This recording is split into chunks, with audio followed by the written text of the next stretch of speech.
So in our last video, we were working with this Las Vegas population model. Let me go back to that just to remind you of what we did. This was our first example of a exponential function that we derived by just using 2 points. And so those 2 points were right here, 0, 64.4, and 40, comma, 478.4. Those are years and populations. And then we talked about using this ratio of this value to this value as a 40-year base, and then raising that to the 1/40th power, which gave us our annual base, b. And then we never actually computed that annual base, but just to show you what it is, let me bring up the whiteboard. So the actual just annual base of this model is, oh, I've forgotten the numbers, 478 and 64 is 478.4 over 64.4 raised to the 1/40th. So this is my annual base. Now, if I want to get sort of a more standard value or standard looking value for this, I'll put it in the calculator. But I don't really have to do what I'm doing right now. I can still do the problem. I can still do the problem without ever actually explicitly getting this base, but I might need it for something, so I'm going to do it. And it's nice to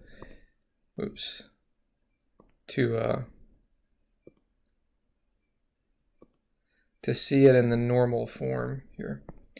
Okay, so I'm raising my base to this ratio to the 1/40th power, and there we go, approximately 1.05.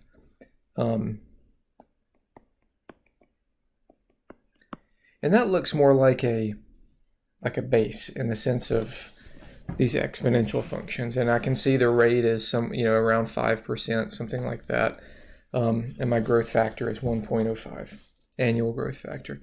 Okay, so let's go back to the model. Let's use it for some stuff. So number one, find the annual percentage increase. Well, we actually just kind of did that, didn't we? Because we got the growth factor. That's the growth factor that you're seeing right there.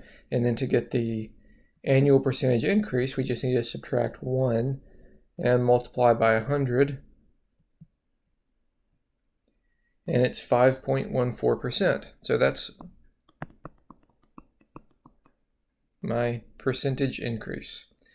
The doubling time on this model for part B, for that we'll need to actually type the model in. And I'm going to do something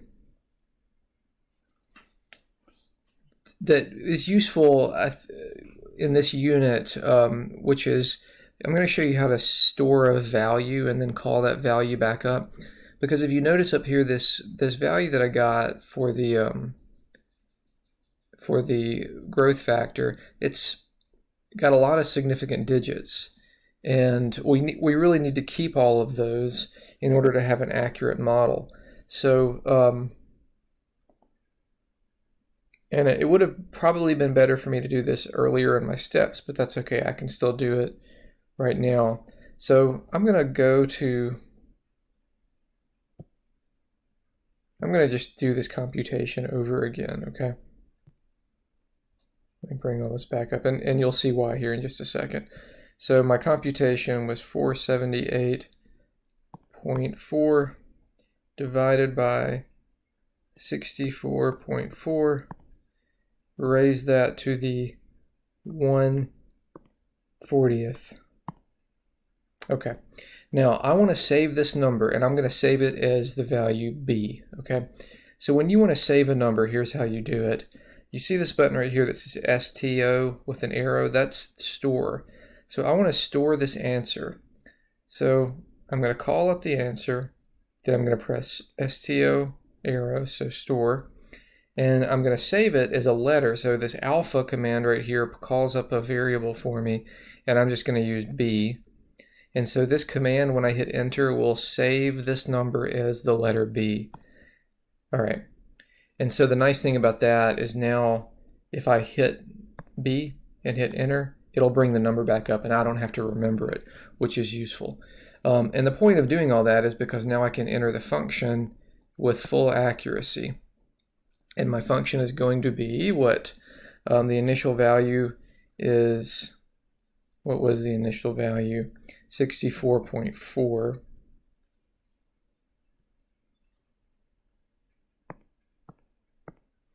And then I'm going to multiply that times b raised to the x.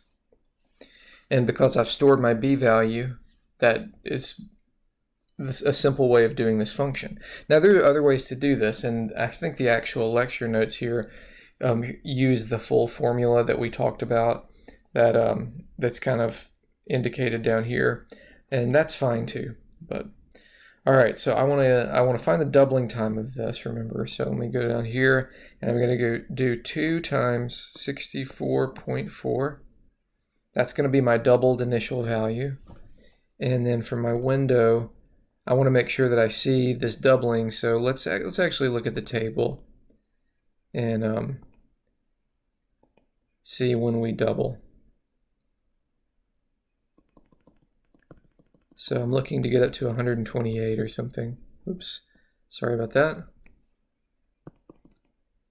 And that's going to be around year 14.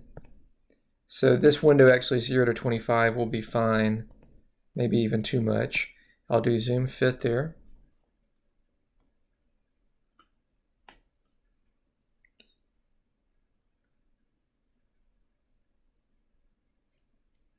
And we'll see our intersection down here somewhere, I believe. All right, so let's do second calc number 5. And our intersection is 13.83.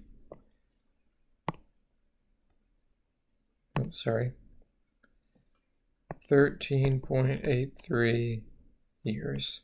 Okay. In what year did the Las Vegas population reach 300,000? All right, so that's a standard, another calc intersect question. The only thing to be careful there is that we don't put in the full 300,000, we just put in 300, right? I think I might need a slightly bigger window, so I'm going to increase this to say 50. And we'll see if that's big enough. And I forgot to press zoom, so let's see what happened here is I didn't press zoom fit, so it's not graphing the other function. So let me try that again. That's why you can't just press graph. You usually have to use some kind of a zoom command.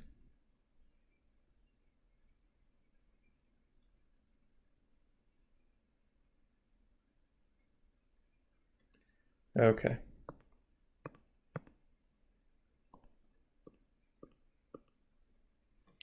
And our intersection is 30.69 years.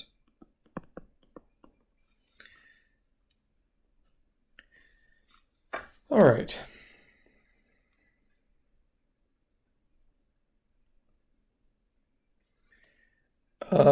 So I guess I should also say for part C, we actually needed the calendar year. I forgot about that. But so we started in 1960, and so 30.69 would be in 1991. To return to this model for a moment, what we used to get going with that problem was this formula. Now I might have put in a simplified form of this into the calculator, but in order to get the formula first, I did do this. So don't think that I didn't use it, because I did, right? And so whenever you have a exponential modeling problem where you are given points rather than a rate and a point, then this is what you have to use, okay? So this is analogous to when we were talking about linear functions, and we had problems where you would be given a slope and a point versus problems where you would be given 2 points, and you had to either use point slope or slope y-intercept, depending on which one you were given. So it's similar to that, we have the general y equals a times b to the t, or a times 1 plus r to the t form.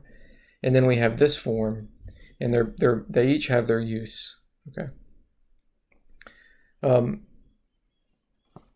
Now, we kind of addressed this already, but sometimes you just need to get the growth rate or even the growth factor when you're given this 2-point exponential model. And we did that. We actually found that in this last problem. We didn't really turn it into a formula, but we did do it. So here's the actual formulas that we were using. And let me bring up those computations so we can compare them. So 478.4 divided by 64.4 raised to the 1/40th, that's what you see right here, right? And the thing to note about this is, note there is no x here, right?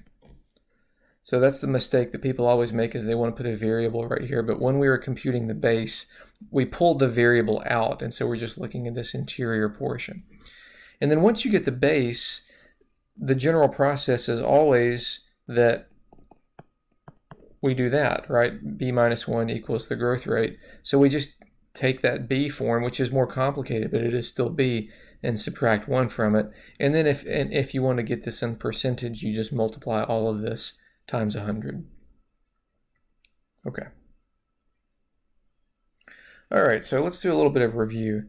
So according to this model that we have just found, this is our 2-point exponential model for the Las Vegas population increase. By how much does the population increase each decade? So this is a fancy way of asking for the 10-year growth rate. Okay, and so the basic premise here, basic procedure, is we take the yearly factor, we raise the yearly factor to the 10th power, then we subtract 1 from that, and then to get it in percentage form, we multiply all of that by 100. So let's actually carry all that out. So our yearly factor is all of this stuff. Now we actually already found it. In fact, we saved it as B in our calculator. So that's kind of nice. So we can kind of do a shortcut here because we did that.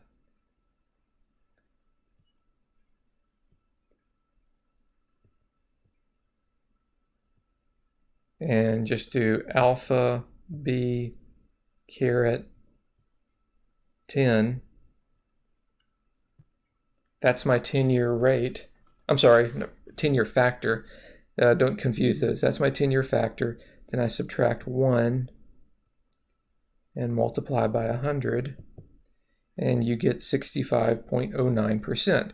So you see that's the same thing that's in this slide right here, although this method is slightly different than what I just did, only in the sense that this isn't using that stored B value. So you can do it either way. All right, so that concludes that example. I'll pause the video here and we'll return and talk about this next example.